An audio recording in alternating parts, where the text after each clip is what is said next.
Welcome back to Young at Sea. We're Josh and Alfie and welcome to part 2 of our 4 nights on Cunard on our voyage to Rotterdam. Make sure to check out part 1 if you haven't already, and let's get started with our second day in Rotterdam. We started the day by ordering the champagne breakfast in bed, included in our luxury celebration package. This was a bit of a letdown, as we didn't realise when we ordered this that we would have to order the breakfast at the same time, so we ended up only getting half a bottle of champagne. Instead of breakfast in bed, we decided to grab some food from the Artisan's Food Hall. To start this day, we wanted to book our next cruise as they were having a great deal on board for extra on-board spending money. We made an appointment the day prior to talk to someone at Voyage Sales, and that morning we went down to book our next one. We decided to go for 7 nights to Vigo and Lisbon in 2025, and we're excited to see how Cunard is decorated for Halloween, as we'll be spending it on board. We thought that the 4 nights just wasn't enough time to explore everything on board, so 7 nights was definitely something we wanted to try, and again going for the Princess Grill experience, as the experience in the grill so far have been unparalleled. We got a great deal with $960 on board spend, and the deposit was only £350. I forgot to transfer the money into the right bank account, so I had to quickly run from deck 2 up to deck 11 to try and get signal, and once I managed to transfer the funds, I returned to the Voyage Sales desk only to find that all of the payment systems were down, so we couldn't put in our deposit anyway. This wasn't an issue though, and we were given the member of staff's business card, and we called the next day and got it all sorted. We decided to spend the morning in the pools. We hadn't tried the pavilion yet, so this was the first thing on our agenda. We enjoyed the 3 hot tubs there, and it was a great spot to take in the Rotterdam sun, and it wasn't too busy with us being in the port. After relaxing in the hot tubs for a while, we tried the main pool, but it was far too cold for our liking, so we decided to dry off and relax on the sun lounges. Sometime later, it was time for our Princess Grill lunch, and we opted for the spring rolls and sweet potato. Again, this was very delicious and the staff were really attentive and welcoming. We didn't have too much for our lunch as we were saving room for our dinner at the steakhouse that evening. After we let the food settle, we went out to the Panorama Pool Club. This was a great spot at the aft of the ship, with great views of the sea and Rotterdam. We spent an hour or 2 relaxing in the hot tubs and chatting to fellow passengers. We met a lovely couple called Gabriella and Samuel, who had sailed with Cunard before. It was great hearing what they thought of the Queens. We're trying Queen Victoria this March for 4 nights, so it was helpful to hear their positive opinions of the ship. To us, Cunard has a special place in our hearts, and the service and the people you meet on board are really what make it stand out among other cruise lines. The regular pool here was quite cold and far too deep for Alfie's liking, but I really enjoyed it. I'm only short, and when I was in the shallow end, it went straight over my head. We definitely think this pool is more for the grown-ups. Josh underestimated the sun, and after being in the hot tub, came out with his neck and shoulders all sunburnt like a lobster. We went back to our cabin to dry off before we disembarked for one final time. We didn't originally plan on disembarking the ship again, but we wanted to take some pictures of the exterior of the ship as she could get really close to the ship in the port. And it was surreal to be able to stand right next to the ship as we followed her from her construction to her naming ceremony to now. We were conscious about our steakhouse dinner which we had reserved for that evening, so we were sure to be quite quick when we took the photos, but we didn't have to be back on board until 10:30 that evening. We thought that it was brilliant. It meant that if you wanted to, you could get nearly 2 full days in Rotterdam to explore the city, and you could even stay over in a hotel or at the SS Rotterdam if you wanted. Tonight was gala night, so it was time to dress to impress. Black and white theme, of course. We loved this night, and you could tell everyone was making an effort bringing out their best dresses and suits, and it felt like Cunard at its finest. We made our way up to deck 10 for dinner at Sir Samuel's Steakhouse. This was my first experience of a steakhouse, and we definitely learnt a lot from this experience. If you want to find out more about the food here, and the mistake I won't be making again, watch our video on all of the dining options on Cunard. After our dinner, we went out and watched the sunset on deck. We got some great views from inside the restaurant, and it was incredible to see the city of Rotterdam come to life as the sun began to set. With it being a formal night, photos were being taken in the grand lobby. After we took our first photo, we were told that if we took photos at each of the 4 different photo locations, we could receive a photo of the Queen. We took a few at the beginning of the evening on the grand staircase, and then we decided to leave the other 2 for later on, as they said they would be running until 10 PM that evening. It was at this point we met another lovely couple, Ian and David, who helped us take some photographs in the grand lobby in front of the mural. We decided to grab some drinks with them at the Commodore Club, and we ended up spending the rest of the night there. We watched Queen Anne pilot her way out of Rotterdam and gently cruise back out to sea. Again, we had a beautiful pianist Lynn playing beautiful songs, and of course, with us being in Rotterdam, playing the song Rotterdam by the Beautiful South. We learnt a lot about different cruise lines from Ian and David, and their experience sailing with Cunard on the Queen Elizabeth II up to now.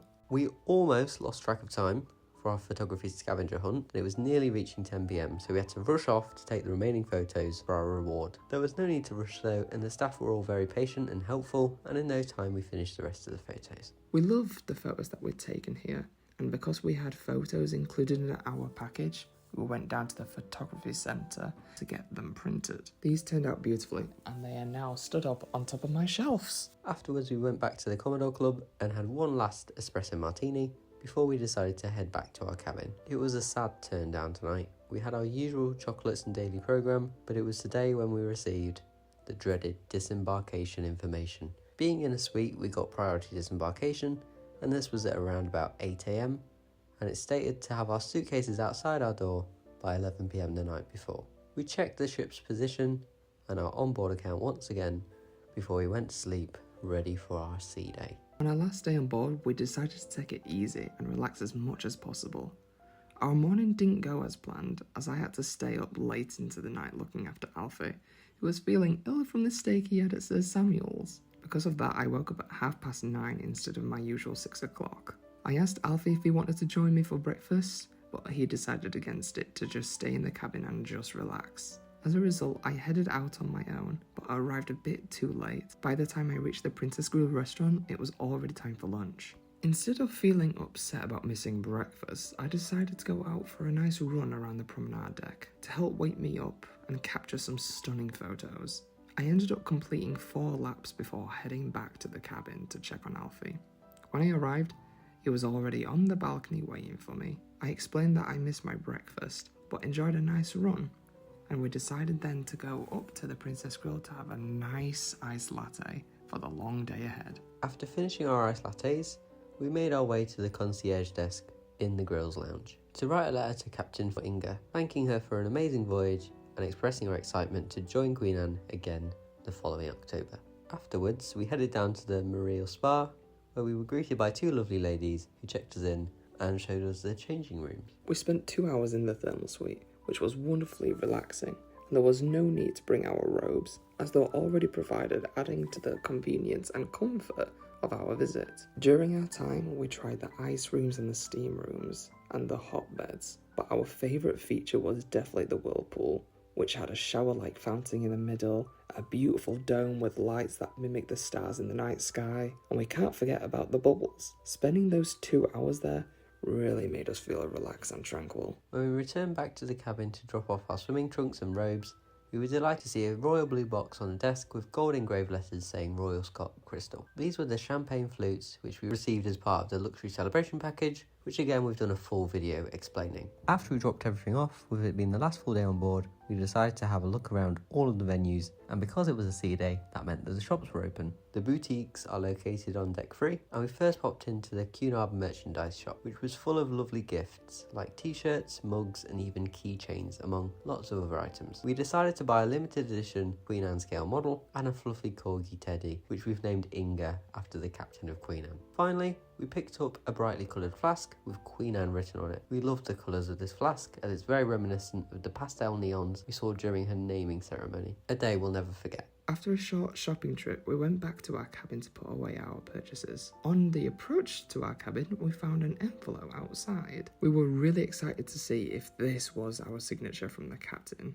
And it was. She had signed and stamped our souvenir program, something we will definitely treasure. About 10 minutes later, the captain made an announcement saying that she was personally grateful for the messages she had been receiving during the voyage, and in a way it felt like a reply to our letter. Before we went out for our last dinner, we packed up our suitcases and put them outside the door, ready for disembarkation, so we didn't have to rush back to the cabin and could spend as much time as we wanted savouring our last moments on board. It was time for our final dinner, and what better way to spend it than in our very own grill. The service here was as incredible as ever, and it was amazing to see the flambés and the a la carte dishes prepared tableside. After our desserts, it was time to experience all of the entertainment our final evening had in store for us. We started in the grand lobby, Here the beautiful violinist trio were back and playing a beautiful mix of classics and modern songs with a Cunard twist. Most notably was their rendition of Let It Go, which we listened to them play.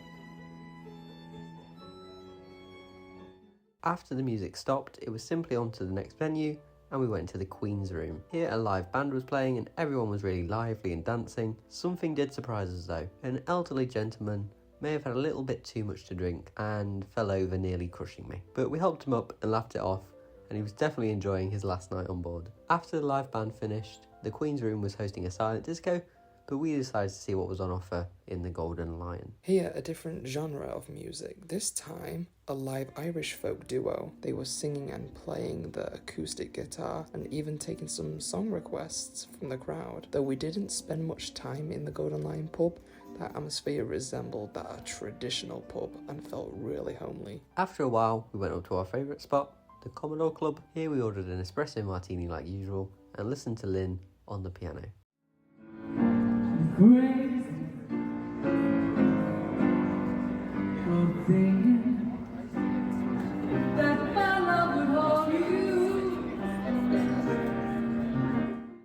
Tonight we requested our old favourites like Patsy Cline and Jason Donovan, which she was shocked we even knew. Nothing was too much of an ask, and every song she performed beautifully. We loved this spot.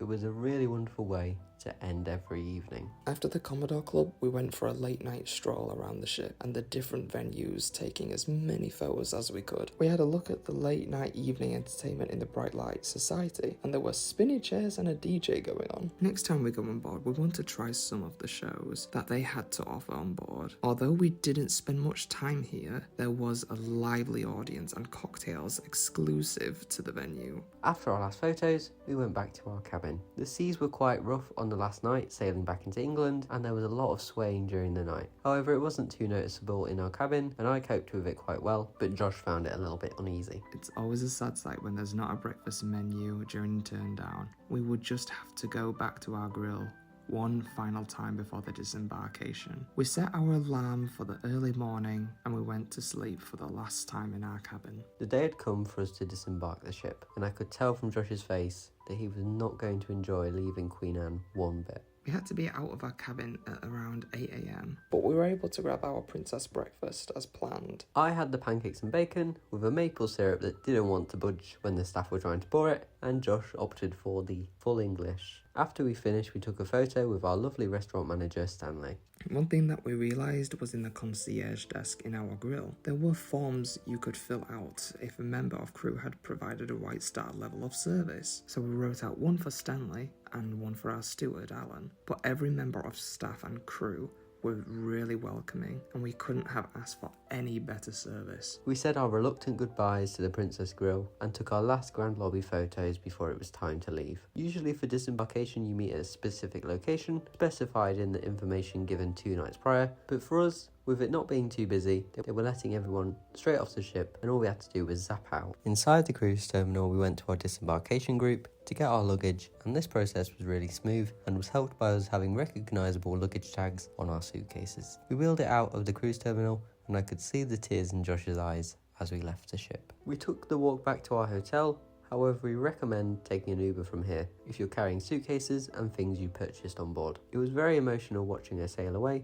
bound for the Norwegian fjords for 7 nights, but the thought of being back on Queen Anne next year has us buzzing with excitement for what's to come. Despite what some people think about the Queen Anne being too modern or not Art Deco enough, we have a few insights that might ease those concerns and highlight what she's truly built for. Queen Anne was built for a new generation of Cunard passengers. She embraces the contemporary design while remaining firmly rooted in the Art Deco style of the 30s and 40s, offering a fresh take on that timeless aesthetic. Each of the queens has their own unique style, and Queen Anne is a remarkable addition to the legacy. It's worth noting that every new Cunard vessel often faces initial hesitation. For instance, the Kiwi II and Queen Mary II encountered their share of critics for being too modern. Yet over the years, they won the hearts of the people. Change can be unsettling, and it's natural for people to be cautious about it, as many are not used to it. However, Queen Anne is a testament to Cunard's spirit of innovation, and there'll always be passengers ready to embrace the unique experience offered by these ships. The Queen Mary 2 showcases a modern interpretation of classic ocean liners, blending the 1920s and 30s of Art Deco style. Queen Elizabeth is inspired by the golden age of travel, the lavish interiors that evoke sophistication of the 1920s. Queen Victoria primarily reflects Victorian design with rich fabrics and intricate details, with incorporating some Art Deco influences. Together, these ships embody Cunard's rich heritage. Let's celebrate the evolution of Cunard and keep an open mind about what's new rather than just what we're familiar with. We can't wait to experience 2 of the Queens next year, first Queen Victoria and then Queen Anne, and we'll be sharing our experiences with you once again. Shockingly, over 96% of you who are watching this video aren't subscribed. So if you enjoyed this series, make sure to subscribe for more cruising videos in our next series on Fred Olsen's Volatility.